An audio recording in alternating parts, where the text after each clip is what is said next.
Blah, blah, blah, blah, blah, blah, blah. Hey everybody. Shh. Phone. Hey everybody, I'm David the Film Junkie here for the Yearly Film Project. This Friday it's my turn to talk about my movies of 2007. It's a good year for movies.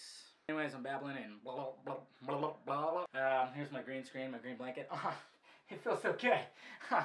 Yeah. Sometimes I cuddle with it. Thought about doing like the normal show thing that I usually do with the green screen in the back and stuff like that, but I'm a little lazy, and this is supposed to be kind of like a lazy thing. It's just us fellow film reviewers talking about our favorite movies of the years. So why not just be lazy about it? Got myself a little drink here.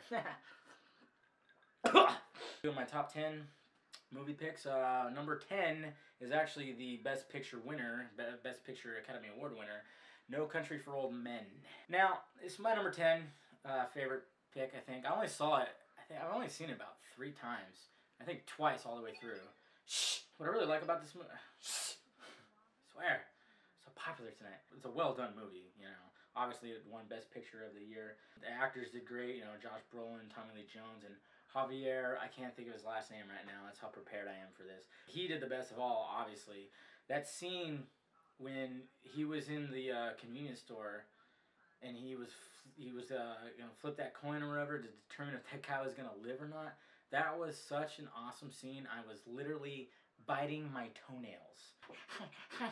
That was just an awesome scene. You know, it wasn't a movie that I watched over and over again, but it's just, you know, if it's on, I will change it to there. I mean, it's so suspenseful and just a very well done movie by the Coen brothers, of course. Yeah. So, anyways, that's my number 10. Number 9 is, you know, number 9 is a little bit of a psychological thriller. It's actually number 23, starring Jim Carrey. A little bit of a different role for Jim Carrey. He's not so ha-ha, hee-hee. Jim Carrey has always been one of my favorite actors.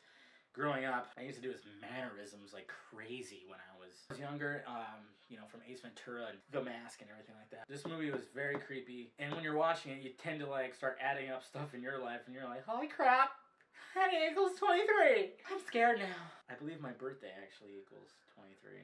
It's a great movie because you're trying to figure out what's going on throughout the movie. He's got this obsession with the number 23. He's writing all the walls, and then there's a huge plot twist at the end. And I thought it was just well done. I thought Jim Carrey did a well job, and just overall, just a really good movie. Good movie indeed. Cheers, Jim. All right, number 8. Number 8 on my list is actually a remake, Rob Zombie's remake of Halloween. I was never real big on early Halloween movies, but when I heard Rob Zombie was going to redo the movies, I was like, well, shit. He did an awesome job with House of 1,000 Corpses and The Devil's Rejects. Wow, this is perfect. So when this came out, I was immediately excited, went and saw it, and I wasn't disappointed. I loved how he really showed a backstory of the Michael Myers character, showing him as a kid. Overall, just a good horror movie. Kept the suspense going. I love how he uses classic rock throughout his movies. It's a big plus. I love it when a movie has a good soundtrack. It's pretty awesome. I'm not gonna lie. Number 7 is a bit of a cheeseball movie. It's a overly actioned fucking movie. Shoot 'em Up starring Clive Owen. Now, if you watch this movie, the action's very over the top. But there's nothing wrong with that because you're not supposed to take it seriously. And I hate it when people take it too seriously. It's like, it's a movie. We're supposed to escape reality here, folks. Makes me just want to. But anyways, I really like this movie because it's so over the top. It's very Crank-like. Just the opening sequence, he's basically running around shooting all these guys trying to get him, holding a baby. Freaking awesome. He randomly pulls a carrot out of his trench coat sometimes and chews on it. I mean, it's just so random, so over the top. I freaking love it. If you haven't seen it and you're very open and you love action movies over the top, watch this movie. I mean, it's pretty awesome. I mean, you won't be disappointed, I swear. Alright, number 6, Smokin' Aces.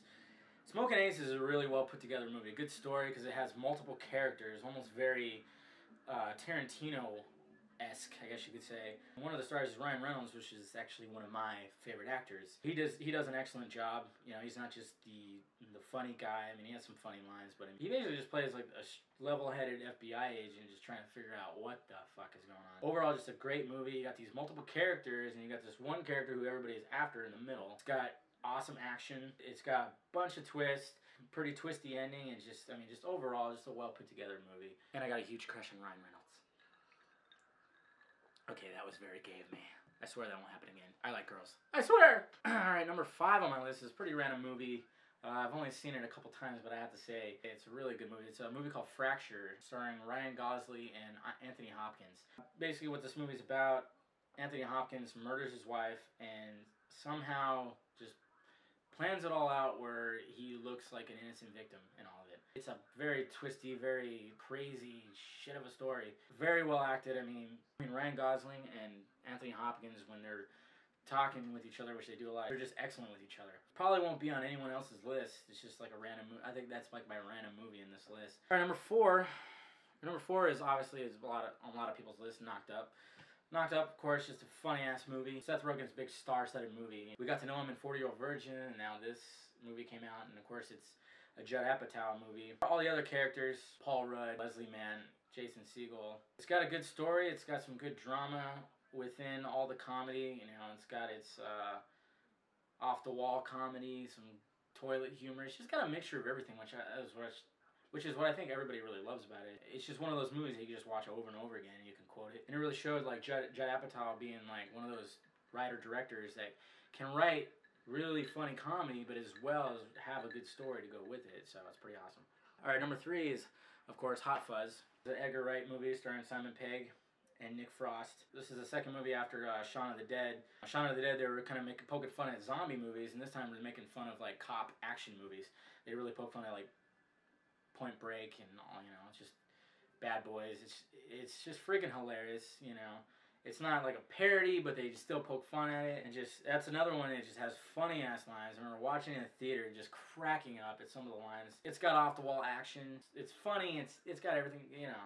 It's got everything. It's one of those I could just watch over and over again. Every time it's on like Comedy Central or something like that, I just enjoy it. I laugh just like that.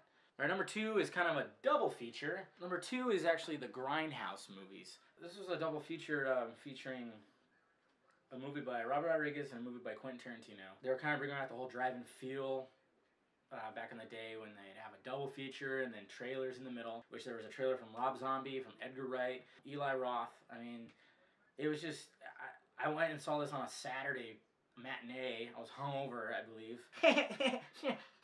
Planet Terror was the first movie, which was Robert Rodriguez.